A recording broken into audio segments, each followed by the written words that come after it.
Grounding the spread, Omicron continues to cause disruption to global aviation, with Hong Kong's Cathay Pacific saying it will only run a skeleton service next month. Back to the office or staying at home? We hear how homes and technology are changing to keep up with the changes to our work life caused by the pandemic.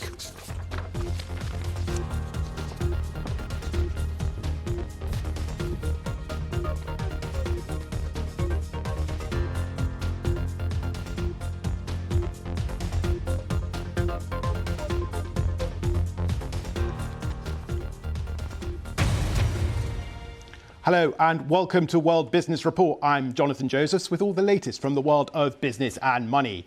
Now, coronavirus is continuing to cause widespread disruption to the global economy. Airlines, which are crucial for moving people and goods around the globe, are suffering particularly badly. Hong Kong's Cathay Pacific is the latest, saying it will operate only a skeleton passenger service in January. It comes as the authorities there tighten restrictions to try and stop the spread of Omicron across the Asian financial hub. Meanwhile, in the United States, thousands more flights are being cancelled because airlines are struggling to staff the services because Omicron means that many staff are off work, sick or in isolation. Now, let's bring in our correspondent, Samira Hussain, who's there in New York for us. Happy Friday to you, Samira. Just tell us, if you can, how widespread this disruption is in the US and what impact it's having on the economy there. Well, holiday travel is never very glorious, as anyone may know, that it's very difficult to travel during this time of year because it's normally really busy. We'll add a global pandemic and things get a lot more complicated. As a result of Omicron, we're seeing that there are massive staffing shortages happening within airlines. And it's not just pilots or crew, but we're also hearing about ground staff that some airports are having trouble staffing. And we're also hearing that the Federal Aviation Agency, so that's the regulator for airlines and people who take care of traffic control, they're also having staffing issues. And all of that is just having a ripple effect for the airline industry. Now, on Thursday, we already heard that there were some 1,300 flights that were canceled. They're expecting to see more flights canceled today and into the weekend. Now, what you said about Cathay Pacific, saying that they're going to run a skeleton schedule for the month of January, it's similar to what some airlines are saying here in the United States. In fact, JetBlue had said that it's also going to run more of a skeleton schedule because it's trying to deal with all of the staffing shortages it's currently suffering. And Samira, it's not just the airline industry that's suffering because of Omicron, is it? JP Morgan and Citi, the two big Wall Street banks, have said that they're going to continue allowing staff to work from home through the beginning of January. Just how much disruption is Omicron causing to staffing levels across the United States? I think what we're seeing is that, look, back in the summer and into early fall, people were feeling pretty hopeful about Omicron and about COVID, and that, the infection rates were subsiding, people could get out, the vaccination rates were high, and especially in a place like New York where you have vaccine mandates, there was a high percentage of people getting vaccinated. So it led a lot of big companies, including the big Wall Street banks, to say, look, we want everyone to come back into the office. But Omicron has really changed the nature of that game. And it's not just the big Wall Street banks. It's many businesses in New York, office businesses, that had said that they wanted to get their staff back into their offices in January. Now everyone is really scaling that back. Now that there are vaccine mandates in place by the state of New York, everyone needs to be vaccinated in order to be into the office. And now we're also seeing that some banks are going to mandate boosters for their staff if they're going into the office, that eventually, what it means to be fully vaccinated will include that booster. And so what some of these big banks are doing are saying, well, look, we're just going to be ahead of that curve. Anyone who's going to be in the office needs to have that booster shot as well. So it sounds like there's uncertainty all over the place there in the United States, obviously the world's biggest economy. Now, we've had a year where stock markets have hit new record highs despite the pandemic. So just where is the US economy as we head into a new year? How are things looking? Well, so right now, if you speak to economists that are sort of looking at the year that was and the year ahead, I think a lot of it, again, depends on the trajectory of this virus.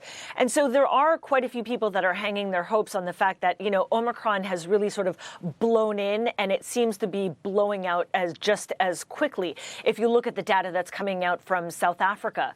So I think that's why some economists are looking at 2022 and feeling a little bit hopeful.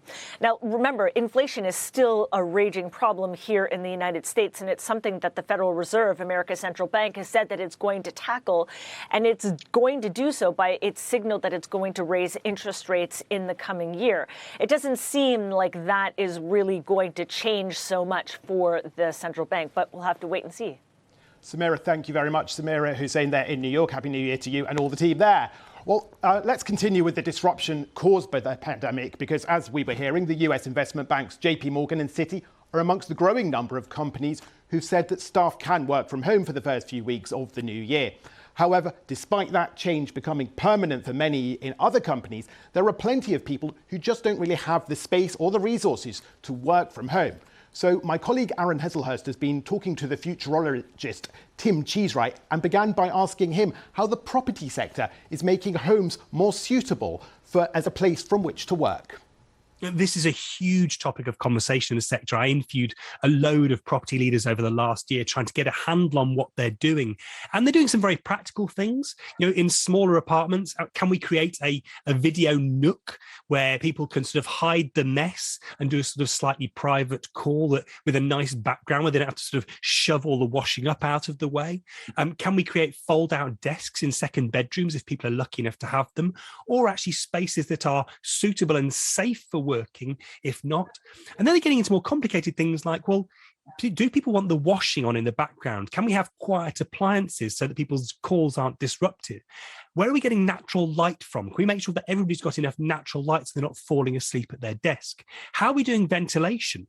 Can we make sure that there's enough fresh air coming into the building that, again, if people are there, not just, you know, the mornings and the evenings, but right through the day, that they're getting enough fresh air?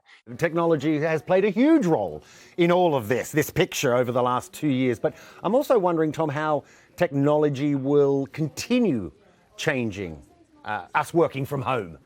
You know, there's so much happening. You think we've really just got around to adopting technology that, you know, in some ways was invented in the 1930s for the video call. We're now making regular use of it, starting to develop the etiquette of it and making it a part of our day-to-day lives. That's really happened very recently. If you look at the technology that wraps around that in terms of collaboration, in terms of your user interface and improving that, in terms of actually giving you that sense of interaction that you might miss if you're working remotely, then there's an obvious route, there's an obvious direction, which is virtual reality.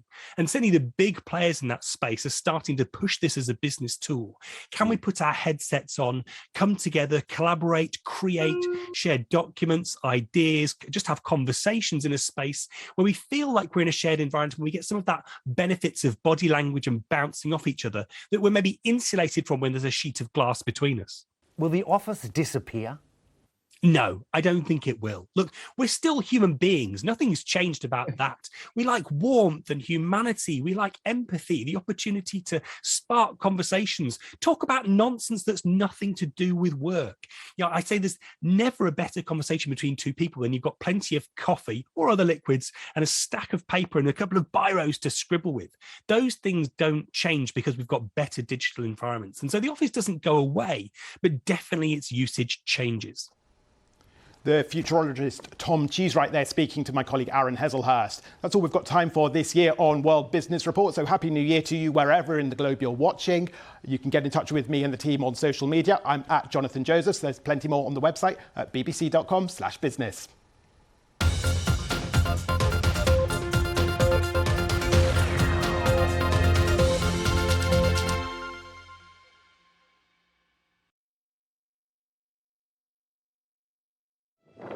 Muria was a hell. Behind every headline, I had this feeling that I'm entering a prison. there is a human story.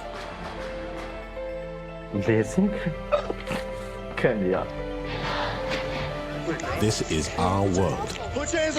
I just seen the cops kill someone.